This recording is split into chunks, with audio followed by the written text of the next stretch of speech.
하나님의 뜻, 하나님의 방법으로 일하시는 것을 다 신뢰하오니 하나님의 뜻대로 모든 이루소서.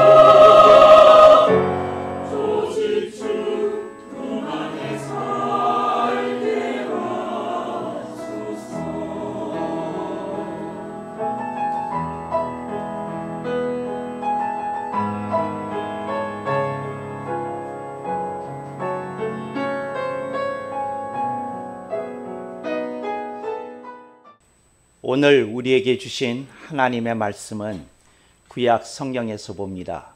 구약 성경 836쪽 시가 시편 47송 7절 말씀을 장성 목사가 풀어서 번역한 연역본으로 봉독합니다. 하나님은 온 땅에 태초부터 영혼까지 왕이심이라. 모름지기 또 아무렴 모든 성도들은 지혜의 시가로 찬양할지어다. 아멘. 오늘 우리는 성령님 아래 성경 위에 하나님의 말씀을 듣기를 원합니다. 오늘 여러분들이 주목하실 설교 제목은 지혜의 시가입니다. 여러분들이 충분히 짐작하셨겠지만 제가 요즘 사는 게 말이 아닙니다. 굉장히 힘들고 벅차고 감당할 수 없는 일들을 제가 걸머지고 있습니다. 저는 윤석열 대통령 탄핵 사태 이후로 온전히 잠을 잃어본 날이 하루도 없습니다. 이제 온몸이 쑤시고 결리고 아프고 그렇습니다. 그래서 제가 이나마 건강을 유지하고 맑은 상태를 유지하는 건 성령님과의 교통 덕분이라고 여러분들에게 말씀드리고 싶습니다. 엎치었을 때 덮친다는 말이 있습니다. 그랬더니 두 번째의 폭풍이 제게 또 찾아왔습니다. 저는 1967년 1월 21일에 미국으로 이민을 갔습니다. 그리고 그곳에서 20년 동안 1987년까지 20년 동안 미국에서 살았습니다. 다른 데 살았던 것도 아니고 한인들이 가장 많이 사는 미국 캘리포니아 주 로스앤젤레스에 살았습니다. 저희가 미국으로 이민을 했을 때 LA에 있는 한인의 교민의 수가 2,000명을 넘지 않았을 때입니다. 그때로부터 지금 현재 LA에 있는 한인 교민의 숫자는 30만이라고 합니다. 근데 얼마나 이렇게 장대한 코리안 커뮤니티가 형성되었는지 여러분들이 알 수 있을 것입니다. 그런데 바로 그곳에 와일드파이어라는 들불이 번졌습니다. 그래서 야산에서 번져진 이 불이 도심으로 이렇게 옮겨 붙었습니다. 그래서 산불이 아니라 그냥 도심의 거대한 화재로 바뀌었습니다.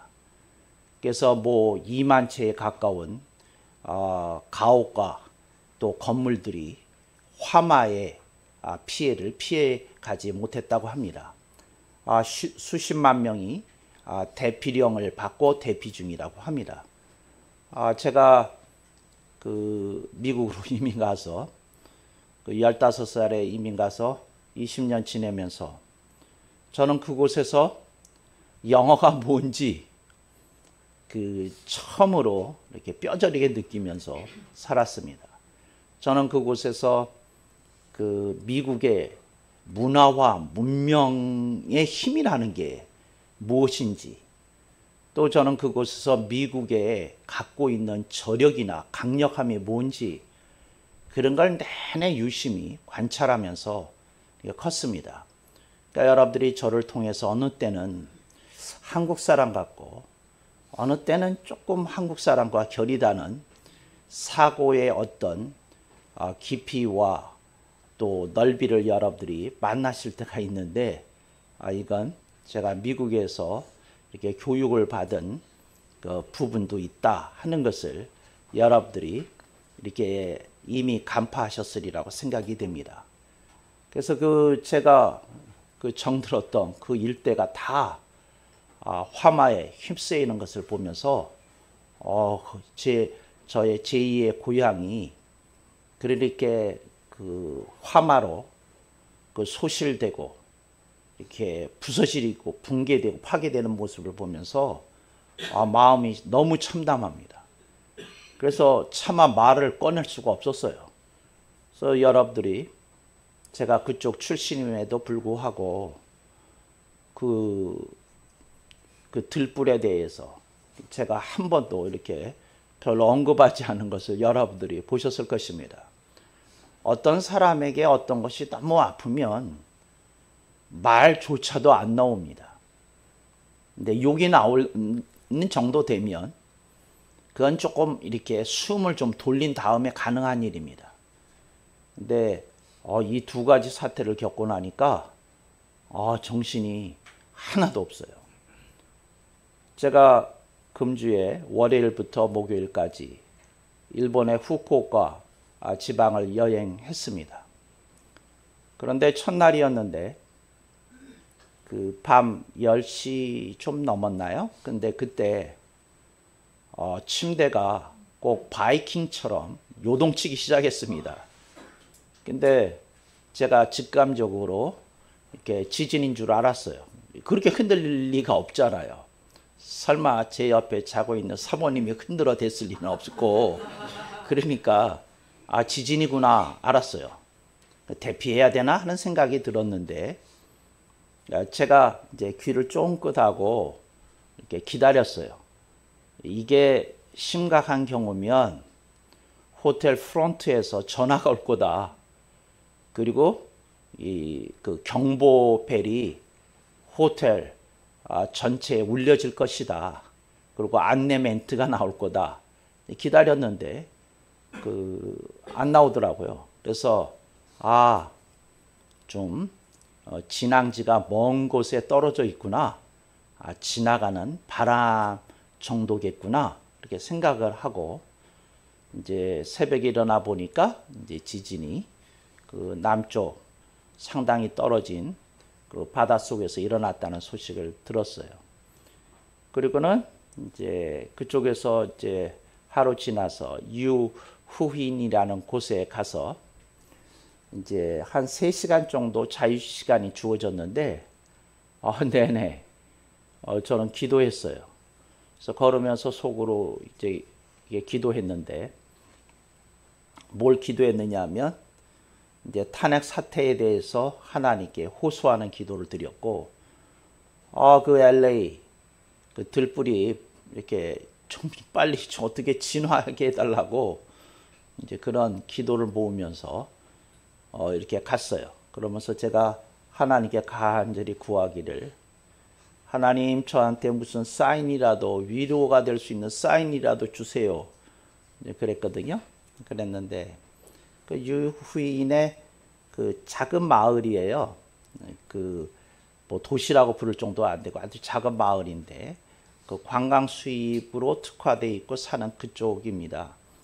근데 그 3시간 동안 이게 도는 코스에 그 맨 끝자락에 그 호수가 있어요. 작은 호수가 있는데 직경이 뭐 한 그 300~400m 되나? 이제 그 정도 되는 작은 아담한 이제 호수가 있는데 이름이 금린호예요. 이제 그 황금, 골드라는 금, 비늘이라는 린, 그리고 호수라는 호. 그러니까 금린호인데, 그러니까 그 금색 그 비닐을 가진 황금 인어가 거기에다 풀어놨다는 거예요. 그래서 5마리를 풀어놨대요. 그래서 가이드가 농담 삼아 이렇게 얘기하더라고요. 거기에 많이 풀지도 않고 비싼 잉어라. 그 잉어 한 마리에 한 1억이 넘거든요. 근데 이제 지금은 호가가 올라가지고 뭐 한 2~3억 되는 걸로 알고 있는데 그런 이제 그러니까 팔뚝만한 이제 이렇게 금빛 잉어 그걸 5마리 왜 100마리도 아니고 5마리 풀어놨는지는 모르겠지만 아마 생태계를 고려한 것 같아요. 그래서 5마리를 풀어놨는데 거기서 그 황금잉어를 보시면 운수 대통입니다. 뭐 이제 이러면서 농담 비슷하게 얘기했는데 저는 정말로 그 황금잉어를 3마리나 봤어요. 한꺼번에. 그리고 제가 먼저 보고는 사모님한테 이리 와 보라고 그래서 사모님도 얼른 봤어요. 그래서 그랬는데 그리고는 사라졌어요. 이제 사라졌는데 하여튼 그래서 제가 아이고 그래도 하나님이 이 못난 목사가 좀 무슨 신호 달라고 그러니까 그 황금잉어를 한 마리도 아니고 이제 셋이나 보여줬구나. 이제 그런 생각을 하면서 이제 왔습니다. 그래서 그러면서 마음속에 어두움은 있지만 이제 왔죠. 그리고는 제가 이제 그 목사가 하는 일이 특히 장성 목사가 하는 일이 뭐냐면 여행 중에도 내내 하나님 말씀 생각합니다.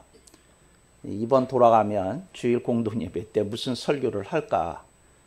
근데 여러분 우리 간사들은 아는데 제가 설교하려고 준비해 놓은 그 예비 설교 리스트가 있는데 그게 파일이 있어요. 2권인가 있는데 거기 보면 제가 설교하기를 기다리고 있는 설교 편수가 한 1000편은 넘는 것 같아요.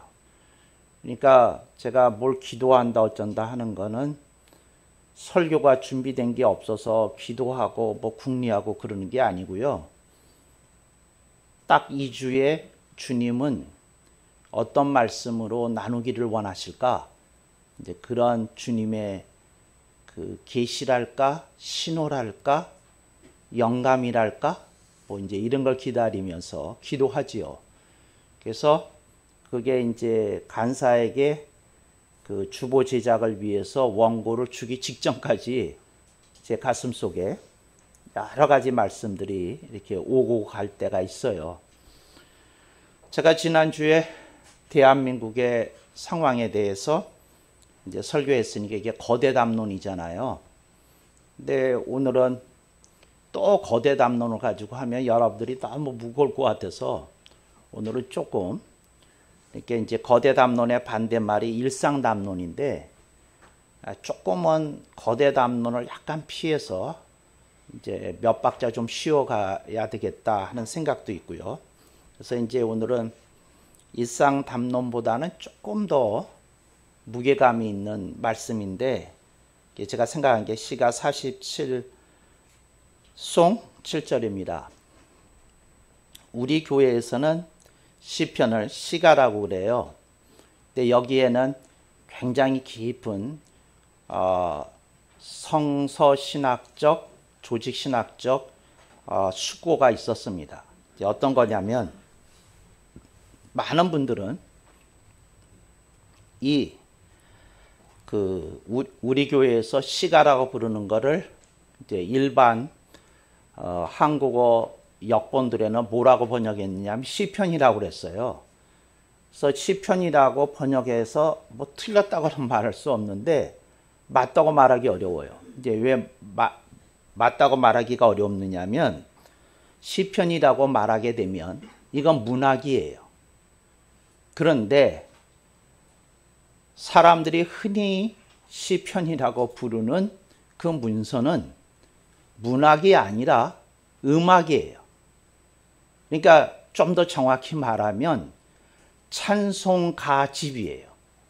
그러니까 우리가 찬송가라고 부르는 것을 구약 성서에서는 이제 여러분들이 시편이라고 부르는 것 속에 담아놨던 거죠.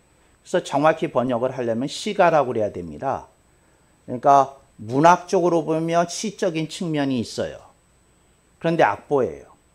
악보기 때문에 수많은 악상 부호들이 이 시편에서 곳곳에서 여러분들이 만나게 되는 겁니다. 그 중에 여러분들이 가장 대표적으로 만나게 되는 악상 부호는 너무도 유명한 셀라, 이제 예를 들자면 이런 것이 악상 부호입니다. 그래서 여러분들이 이제 이걸 읽으면서 이게 하나님께 그 불려드려진 찬송가였다, 노래였다는 걸 사람들이 너무 모르는 것 같아요. 그래서 우리 교회에서는 이걸 굳이 시편이라고 사람들에게 너무도 다 관습적으로 이렇게 친숙해졌음에도 불구하고 우리 교회에서는 이제 시가라고 구태여 부르는 이유는 이게 찬송가다. 그러니까 문학이기만 한 게 아니라 오히려 음악에 가깝다. 그걸 하기 위해서 이제 그런 거예요. 저는 오래전서부터 이 시편을 좀 번역하고 싶었어요. 어떻게? 이제 운율을 좀 넣어서 한국어 운율입니다. 이제 히브리어 운율을 살릴 수는 없어요. 왜? 두 언어가 너무 달라서 그건 불가능하고 한국어로 읽었을 때 운율이 느껴지게끔 아름답게 번역할 수 있으면 얼마나 좋을까? 그런 생각을 제가 가끔 합니다. 그리고 이게 좀 방대한 작업이다 보니까 은퇴나 하면 해야지 뭐지 이런 막연한 버킷리스트 중에 하나로 이렇게 담아놓고 있고 틈틈이 번역하고는 있습니다. 근데 이제 그걸 여러분들에게 말씀을 드리는 겁니다. 근데 오늘 이제 그 9절에 이 말이 나옵니다. 마지막 마디에 지혜의 시가로 찬양할지어다. 이게 우리가 시편이라고 부르는 책의 이름입니다. 본래 이름. 지혜의 시가예요.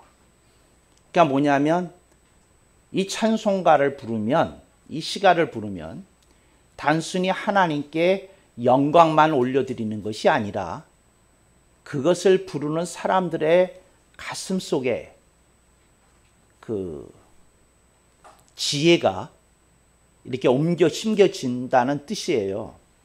여러분들이 그 시가를 좀 자주 읽으시고 읊으시면 지혜가 여러분에게 이렇게 옮겨 심겨질이라고 분명히 믿습니다. 그러면서 제가 이제 번역을 했는데, 요것도 이제 번역을 하면서 이 방송을 통해서 들으시는 분들은 좀 애로사항이 있어요. 왜 애로사항이 있느냐 하면 제가 그 히브리어 원문에 없는 것을 삽입을 했거든요. 그런데 이제 그 방송을 듣는 분들은 어렵지만 방송을 혹시 보시는 분들은 앞에 제가 성경을 읽을 때 그 자막이 떠오르거든요. 근데 그 자막 속에 보면 그 히브리어 원문에 없었던 거는 괄호 처리를 해놨거든요.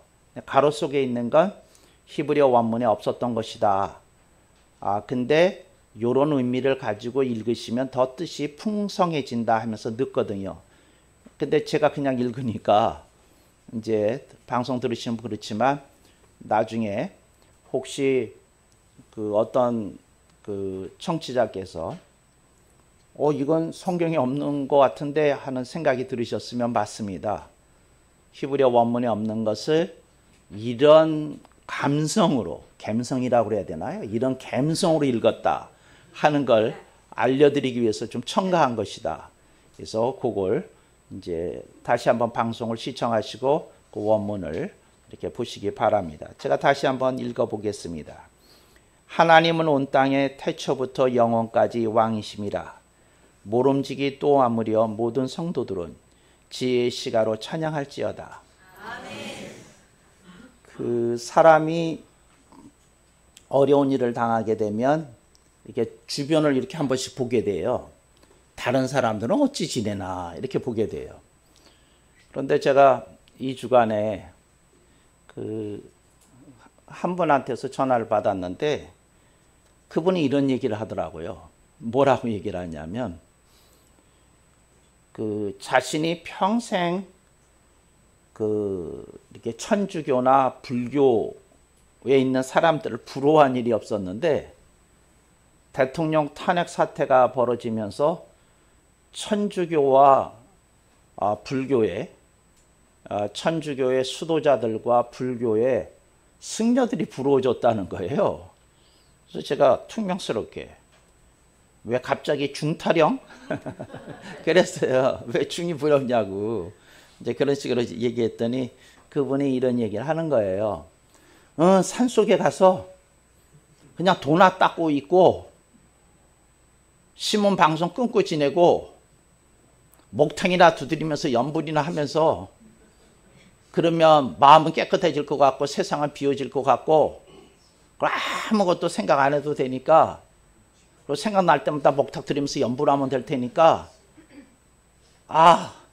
이거 다 어떻게 버리려면 그 방법이 가장 좋지 않을까 생각이 됐다는 거예요. 또 천주교 생각이 나는 건 천주교 수도원은 들어가면 못 나오는 봉쇄 수도원이 있거든요. 딱 자그마한 자기 방 하나 주고 거기서 낮에는 노동해요. 밭에서. 그리고 하루에 3번 일과에 맞춰서 기도하고 그리고 주어진 업무를 감당하고 그러니까 예를 들어서 음식을 만들어야 되면 음식을 만들고 설거지해야 되면 설거지하고 청소해야 되면 청소하고 뭐 그런 일들을 하면서 세상과 담쌓은 그 벽 안에서 지내고 싶은 어떤 마음을 느꼈다는 거예요. 그래서 그분 얘기 들으면서 한쪽은 이렇게 좀 공감이 가는 구석도 있지만 그때 제가 번뜩 떠올렸던 하나님의 말씀이 오늘 본문이에요.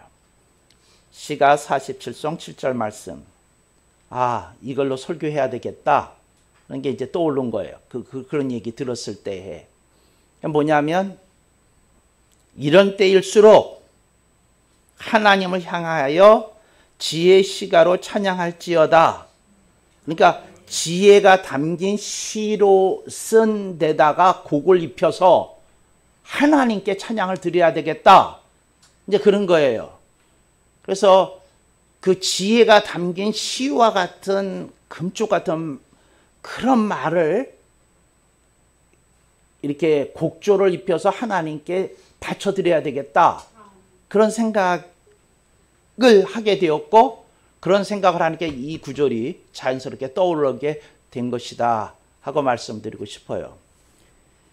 여러분이 시에 대해서 조금 말씀을 드리고 이 말씀을 풀어야 될 것 같아요. 시가 뭐냐면 말하자면 많은 말을 하면 시라고 하기 어려워요.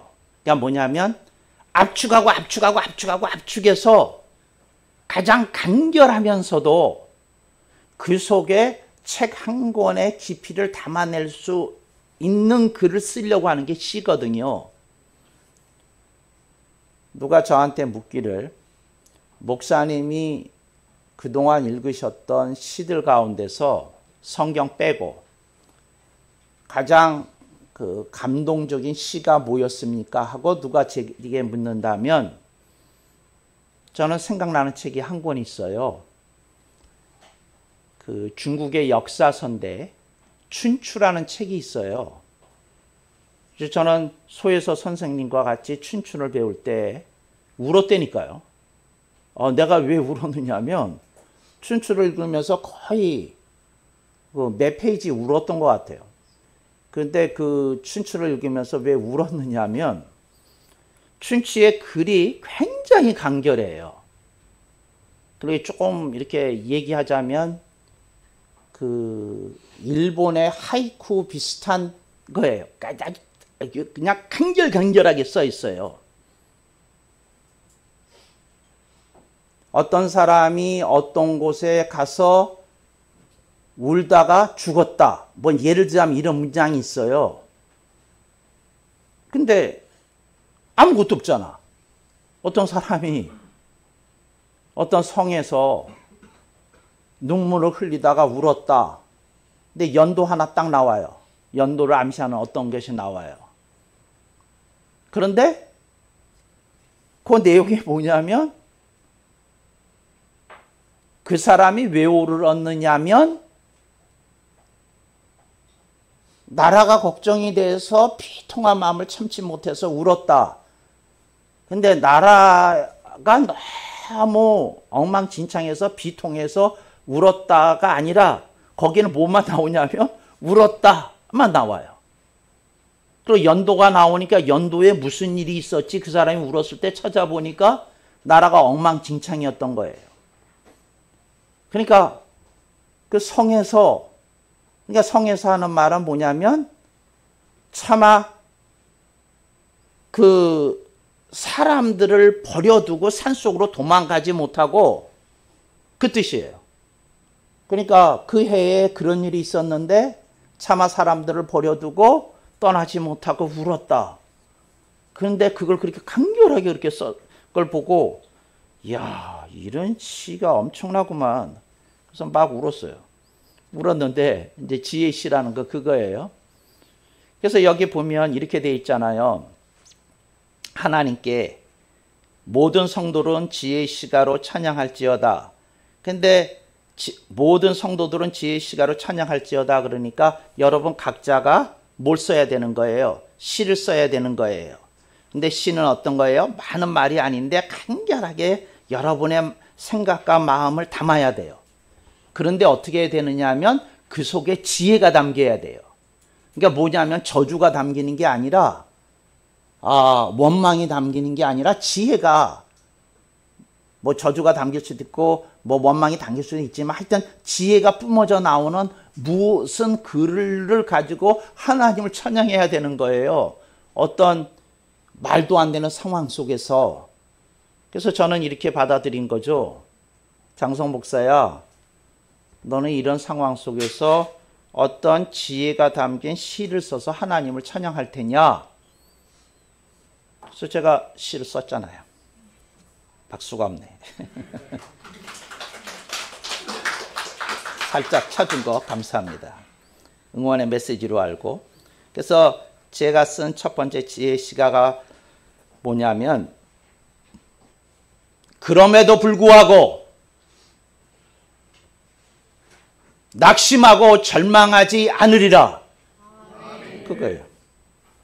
이 나라가 이 지경이 됐는데 그럼에도 불구하고 낙심하고 절망하는 건 적군들이 가장 좋아할 일이니까 낙심하고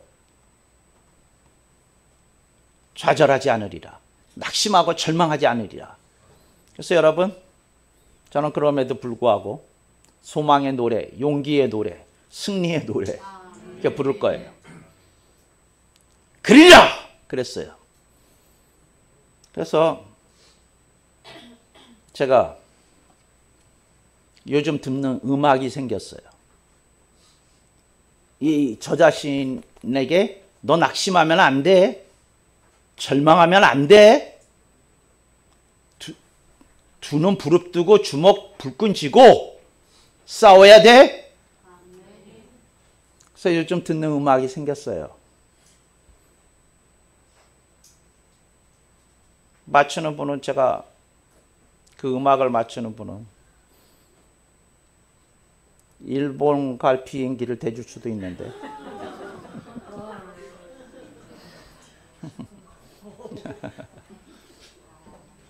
못 맞추실 거예요. 상상 외의 노래라. 그게 복선이에요. 맞출 것 같으면 이런 말 못해요. 나도 돈이 좀 아깝거든요. 근데 전혀 맞출 것 같지 않아서 이 말씀 드려요. 오랜만에 웃어보려네요. 이런 말 하면서. 뭐냐면, 여러분들 그 인터넷 가면 여러 버전이 있어요. 근데 꼭 들으세요. 뭐냐면, 프랑스 국가예요. 프랑스 국가. 근데 프랑스 국가를 영어 해설과 함께 그 프랑스 국가를 프랑스어로 부르는 걸 들으셔야 돼. 근데 그것도 버전이 있어요. 그 프랑스 국가가 1절, 2절, 3절, 4절까지 있어. 그러니까 그 대부분의 그 유튜브 버전은 1절에서 끝나. 4절까지 부르는 버전을 찾아서 좀 길게 부르는 걸 찾아서 그거 들으세요. 그러면 힘이 나요. 적에 목을 베어버릴 때까지 뭐 이런 구절이 나온다니까. 저들의 피를 흘리고 쓰러질 때까지 뭐 이런 구절이 나온다니까. 피를 끓게 해. 피를 끓게 해. 프랑스 사람들이 그 독일에게 호되게 당했잖아요. 그래서 프랑스하고 독일이 축구 경기나 무슨 다른 스포츠 경기를 하게 되면 프랑스 관중들이 그날 별나게 그 프랑스 국가를 아주 별나게 불러요. 그냥 아예 열정적으로. 그 본래 그 가사나 멜로디가 열정적인 더 열정적으로 불러요. 그래서 제가 프랑스 국가를 부르면서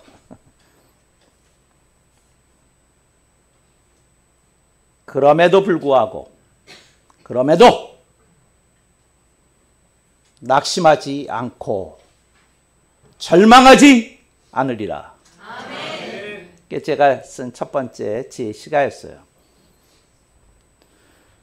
저는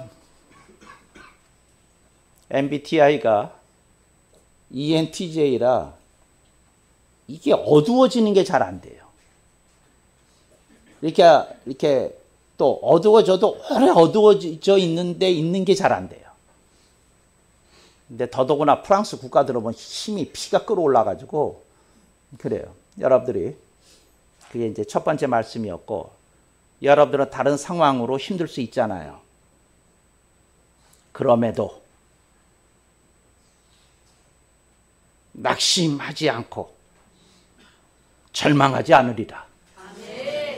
그런 그 찬송가를 하나님께 여러분들이 불러드렸으면 좋겠다.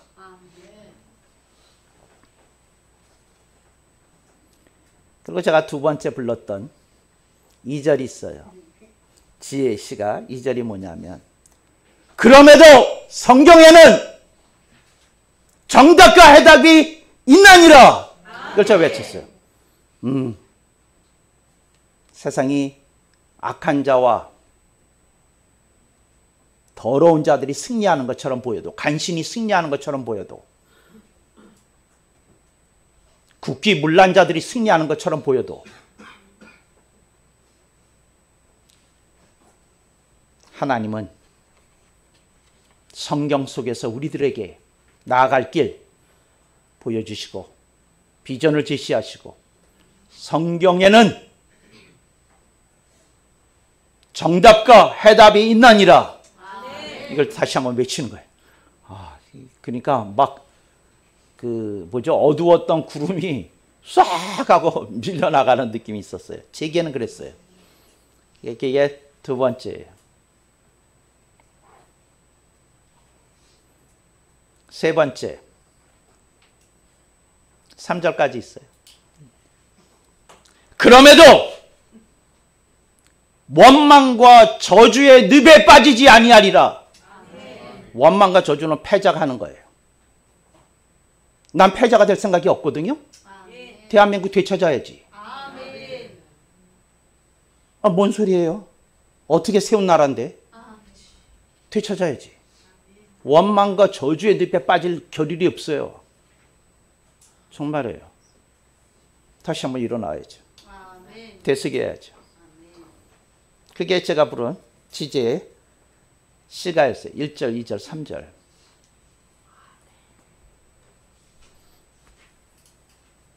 요 앞에 있는 꼬맹이가 말은 하는데 묻네요. 더 하실 수 있을 것 같은데 왜 3절까지만 하셨어요? 그것도 몰라? 가르쳐줬는데. 내가 금리호에서 잉어를 3마리만 봤거든. 3마리만. 4마리 봤으면 4절이었는데 3마리만 봤거든.